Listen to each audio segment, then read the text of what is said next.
All right, guys, so today we're doing 4-3 congruent triangles. You'll be able to name and use corresponding parts of triangles. Prove triangles congruent using the definition of congruency.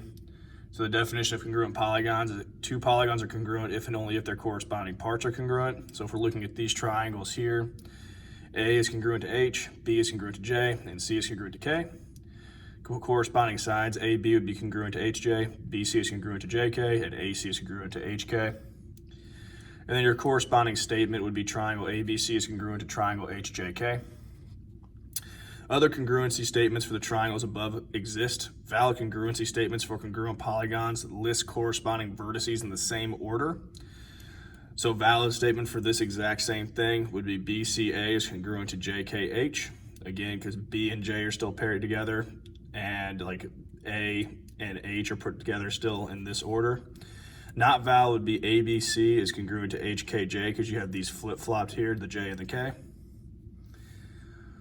You can use a congruency statement to help you correctly identify corresponding sides. So triangle ABC is congruent to triangle DEFE, so therefore BC is congruent to FE.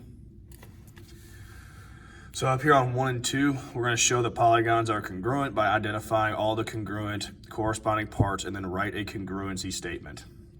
So our congruent parts, remember, if this only has one angle marked right there for congruency, it matches up with the other 1, 2 matches up with 2, and so on, okay? So our first one, I'll put angle A is congruent to angle W. And then the 2, so angle B is congruent to angle X. Angle C is congruent to angle Y, and angle D is congruent to angle Z. And the same thing for our sides, so 1 and 1, 2 and 2, and so on. So for the first one, the 1 tick mark, it would be BC is congruent to XY. AB is congruent to XW. The 3 tick marks, AD is congruent to WZ. And the last one, CD, is congruent to YZ. So those are all of our congruent parts. And then to write a congruency statement, it would be polygon ABCD is congruent to polygon WXYZ. And that's it for number 1. So number 2, we're doing the same thing. So now we're going to look at like the actual degrees. So angle L, which is 50, is congruent to angle Q, which is also 50. Angle J is congruent to the other 52, which is angle P. And K, which is 78 degrees, so angle K is congruent to the other 78 degrees, which is angle M. Sides are doing the same thing. We're matching up measurements now. Okay, so we would have JK is congruent to MP. We would have LK is congruent to MQ. And we will have LJ or JL is congruent to PQ. And then our congruency statement, our triangle JKL is congruent to triangle PMQ.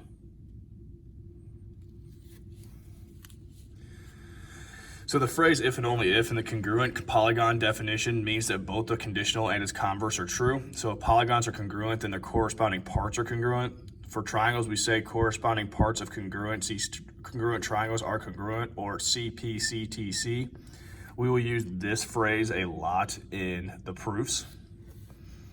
So in the diagram, triangle RSV is congruent to TVS. So it's saying that this triangle and this triangle are congruent. So that means all of the other parts are going to be congruent. So like RS will be congruent to VT. SV is congruent to VS.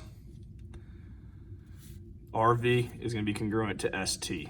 And then same thing with the angles. So like this one will be 90, this one will be 78, and this one's going to be the congruent to the X degrees on this side. Okay? So we're going to find X and Y. To find Y, I already know that 2y minus 1 is congruent to 24. So I can do 2y minus 1 equals 24. Add 1, so 2y will equal 25. Divide by 2, so y equals 12.5. So then to find x, every triangle has 180 degrees. So 180 will equal angle x plus 78 plus 90. So then if I subtract the 78 plus 90, so if I subtract both of these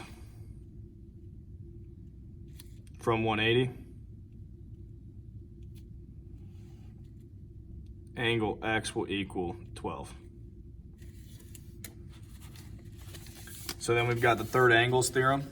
The third angles theorem is if two angles of one triangle are congruent to two angles of a second triangle, then the third angles of the triangle are congruent. So if C and K are congruent, so C and K, and then B and J are congruent, then A and L will be congruent. So using that third angles theorem, in the diagram above, angle WNX is congruent to WRX. So WNX is congruent to WRX. So those two angles are congruent. WX bisects angle NXR. Okay, and this is where X is, by the way, if you can't tell. WNX is 88 degrees. So WNX, so this is 88 degrees, which means this is 88 degrees.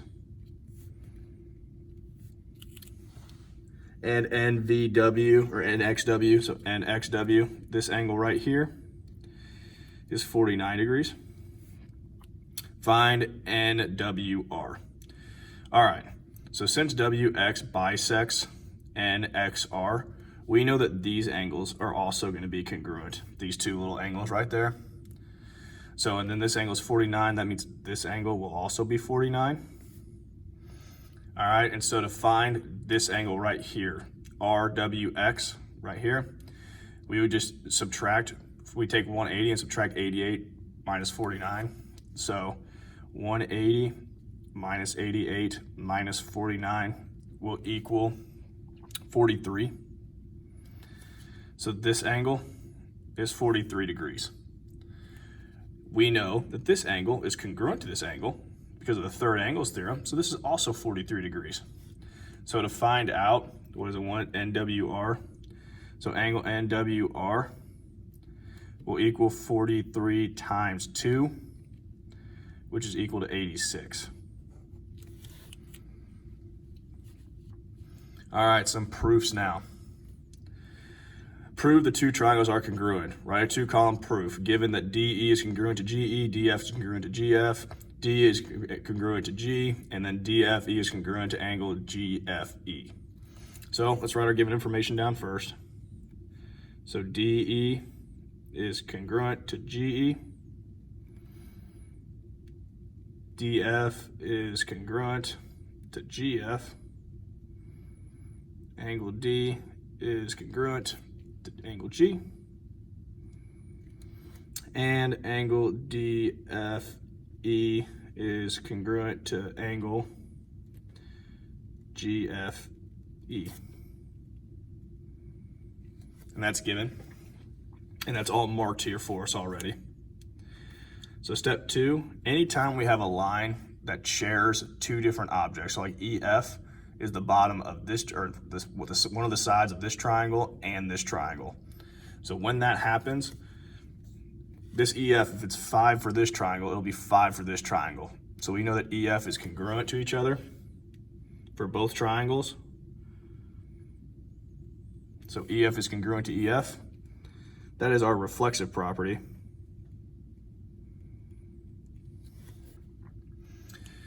And so now we've got this one marked up. So now we've got all three sides taken care of. So now we need to get this angle right here. Well, we have these two angles. So by our third angles theorem, we know that this angle is congruent to this angle. So step 3, angle DEF, which is this guy, is congruent to angle GEF, which is this guy. And again, that is our third angles theorem. And since we have now all the pieces, we have all the sides and all the angles accounted for, our last step, step 4, is triangle DEF is congruent to triangle GEF. And that is definition of congruent polygon.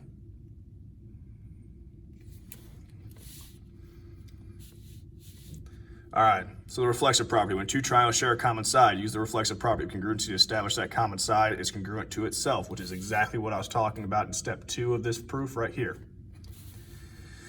Properties of triangle congruency. The reflexive property of triangle congruency. Triangle ABC is congruent to triangle ABC.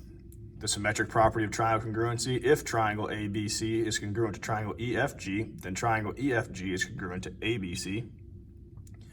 The transitive property of triangle congruency. If triangle ABC is congruent to triangle EFG and triangle EFG is congruent to triangle JKL, then triangle ABC is congruent to triangle JKL. All of these are the exact same properties we've been using, except for now we're just throwing in a triangle. So this is our next proof, our last proof. Write a 2-column proof for given that angle J is congruent to angle P, JK is congruent to PM, JL is congruent to PL, and L bisects KM. So step 1 in every proof, we write that given information. So angle J is congruent to angle P, JK is congruent to PM, JL is congruent to PL, and L bisects KM. And that is given.